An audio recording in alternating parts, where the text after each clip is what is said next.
राधे तो भाई लोग, कैसे हो आप लोग? उम्मीद करते हैं सब स्वस्थ हैं और मस्त हैं।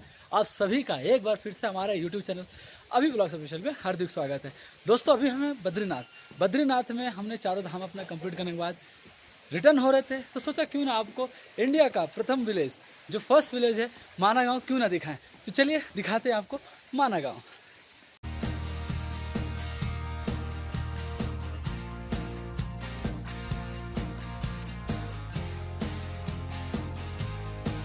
तो दोस्तों बद्रीनाथ से करीबन 3 किलोमीटर की दूरी पर है माना गाँव, और ये रहा इसका मेन गेट।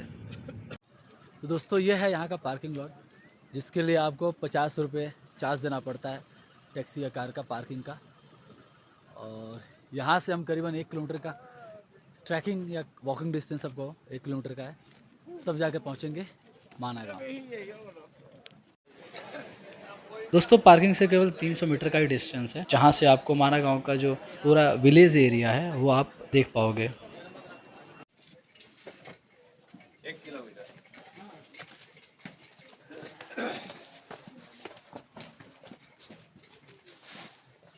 बड़ी ही पतली और सकरी गलियाँ हैं। गलियों की दोनों तरफ आपको मार्केट एरिया देखने को मिलेगा, लोगों का आना जाना यूँ ही लगा रहेगा।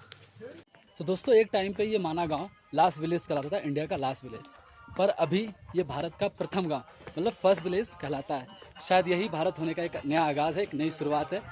तो दोस्तों करीबन 800 मीटर की वॉकिंग डिस्टेंस के बाद अभी हम पहुंच गए हैं 2 डाइवर्जन्स पे, जहां पर एक रास्ता भीमपुल, सरस्वती धाम और केशव प्रयाग के लिए जाएगा, और दूसरा गणेश गुफा और व्यास गुफा के लिए जाएगा। तो सबसे पहले हम गणेश गुफा और व्यास गुफा को जाकर देखते हैं, एक्सप्लोर करते हैं और आपको दिखाते हैं। देन उसके बाद हम उधर जाएंगे। तो चलिए।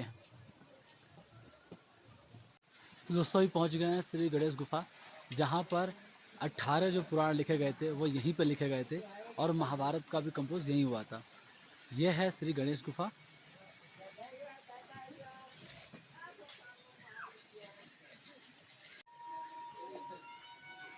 तो दोस्तों यहीं पे गणेश जी ने जो पूरे 18 पुराण थे वो लिखा था। बस लिखते वक्त एक ही शर्त थी उनकी व्यास जी से, कि अगर आपने एक क्षण के लिए भी अगर आप नहीं रुके और उच्चारण करते रहे तो ही मैं इस ग्रंथों का, इन पुराणों का लेखक बन सकता हूँ। तो श्री व्यास जी ने एक ही शर्त रखी कि कृपया आप जितने भी मैं उच्चारण करूँगा उसको बिना सोचे समझे ना लिखें। और ऐसे ही यहाँ पर गणेश जी ने बैठकर यहीं पर सारे पुराणों की रचना की थी।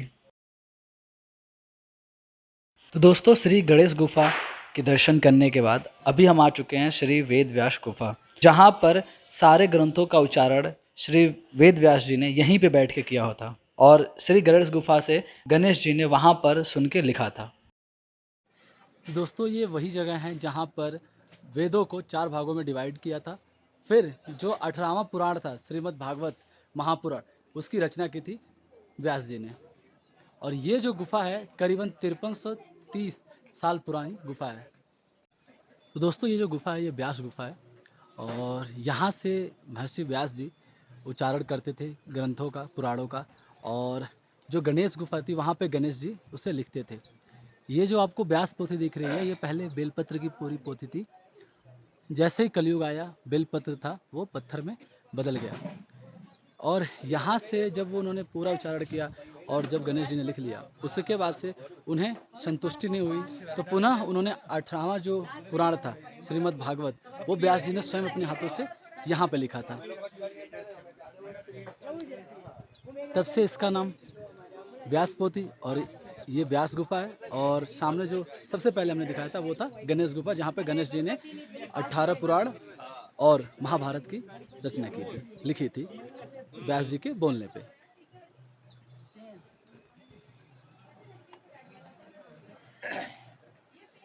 तो अभी महर्षि व्यास जी की गुफा के दर्शन करने के बाद अभी हम जा रहे हैं भीमपुल की तरफ, जो कि यहाँ से करीबन 300 मीटर की दूरी पे ही है।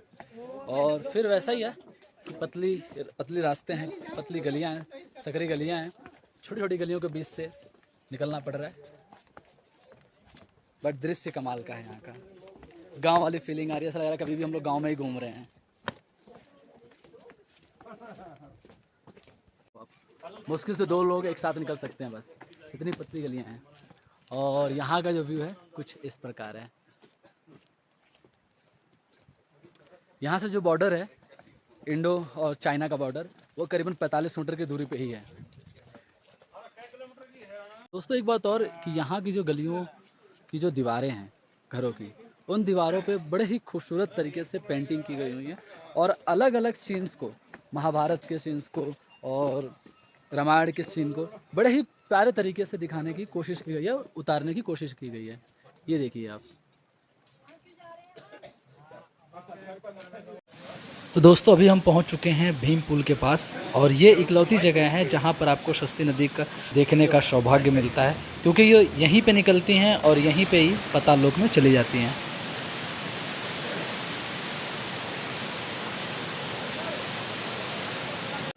दोस्तों अभी हम हैं भीम पुल पे। भीम पुल की मान्यता ये है कि जब पांडव स्वर्ग की तरफ जा रहे थे तो भीम ने यहाँ पर सस्ती नदी के ऊपर एक पत्थर, बड़ा सा पत्थर रख दिया था जिससे कि वो नदी को पार करके स्वर्ग की तरफ जा पाए। और ये आपको दिख रहा होगा सामने सस्ती नदी। सस्ती नदी यहीं से विलुप्त हो जाती हैं, ये जो नीचे आपको दिख रहा होगा, यहीं से ये नीचे पाताल की तरफ चली जाती हैं और फिर सामने ये दिखती नहीं है। आप सामने ऊपर की तरफ से देख पा रहे होंगे सस्ती नदी निकल रही हैं और ये नीचे आकर यहाँ पर इधर ये पाताल में चली जा रही हैं। दोस्तों आप पीछे मेरे माँ सस्ती मंदिर को देख रहे होंगे जिसका नव निर्माण चल रहा है और यहाँ का जो सिनारियो है वो कुछ अलग ही दृश्य है। पहली बार ऐसा हुआ कि देख रहे हैं कि माँ सस्ती नदी निकल रही हैं और निकलते ही वहीं पे ही पाताल लोक में चली जा रही हैं और उसके आगे कुछ दिखाई नहीं दे रहा है, पूरा बंद है, पूरे पत्थर से ढका हुआ है और यहाँ का सिनारियो कुछ इस प्रकार है।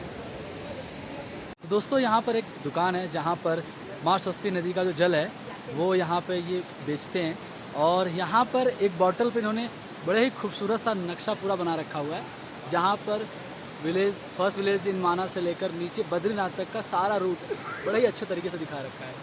ये देखिए आप, शानदार दृश्य है। तो दोस्तों ये है वो भीमशिला जिसे भीम ने रखा था सस्ती नदी को पार करने के लिए और यहाँ से वो आगे की तरफ गए थे स्वर्ग की तरफ। दोस्तों इसके बगल से एक मिट्टी का रास्ता है जो सस्ती नदी की तरफ जाता है। जाते हैं, देखते हैं पहुँच पाते हैं कि नहीं पहुँच पाते हैं, देखने का मौका मिलता है कि नहीं मिलता है।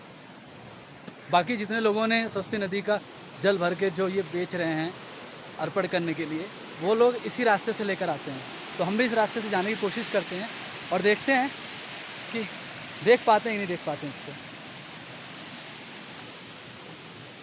पूरा मिट्टी का रास्ता है, स्लिपरी है और पूरा क्योंकि रेत है तो पैर पूरे फिसल रहे हैं इस पर, तो बड़ा ही बच के ही चलना पड़ेगा यहाँ से।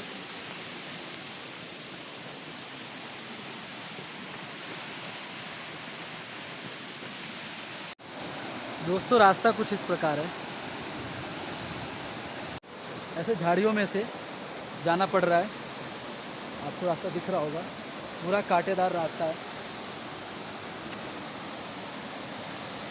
और फिसलने के चांसेस बहुत ज़्यादा हैं।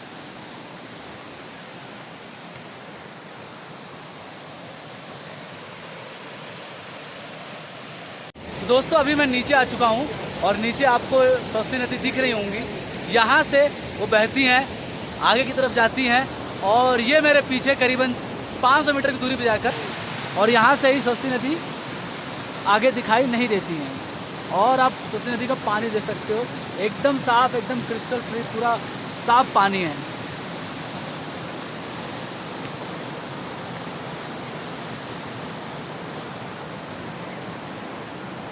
तो दोस्तों अभी जो मैंने बोला था कि 500 मीटर के आसपास जाकर सस्ती नदी लुप्त हो जा रही है, वो बेसिकली जाकर आगे ये आप देख पा रहे होंगे अलकनंदा रिवर में जाके मिल जा रही है। दोस्तों अभी जो मैंने पूरा सस्ती नदी को देखा और भीम पुल को देखा और जब मैंने अगर मैं कंक्लूजन में खुद के कंक्लूजन पे आऊँ, आई डोंट नो मैं सही हूँ या गलत है, बट अगर मैं कंक्लूजन पे आऊँ तो जो सस्ती नदी है वो 2 भागों में डाइवर्ट हो रही है बेसिकली। पहला एक पार्ट आप पहले वीडियो में आपने देखा होगा कि वो नीचे पाताल लोक में चली जा रही है और दूसरी वीडियो अभी जो मैंने लास्ट में दिखाया उसका जो एक पार्ट है वो जाकर अलकनंदा रिवर में मिल जा रही है। तो बेसिकली हम ये नहीं कह सकते कि वो पूरा की पूरी नदी गायब हो रही है, उसका 2 पार्ट है, एक पाताल लोक में जा रहा है और दूसरा जो है वो अलकनंदा के साथ संगम हो रहा है। तो दोस्तों उम्मीद करते हैं आज आपको भारत का प्रथम गाँव माना गाँव का ये ब्लॉग पसंद आया होगा। पसंद आया हो तो लाइक करें, शेयर करें, कमेंट करें। अगर आप हमारे चैनल पर नए हैं तो आप हमारे चैनल को सब्सक्राइब भी कर सकते हैं। बहुत जल्द मिलते हैं नए वीडियो के साथ, तब तक के लिए राधे राधे।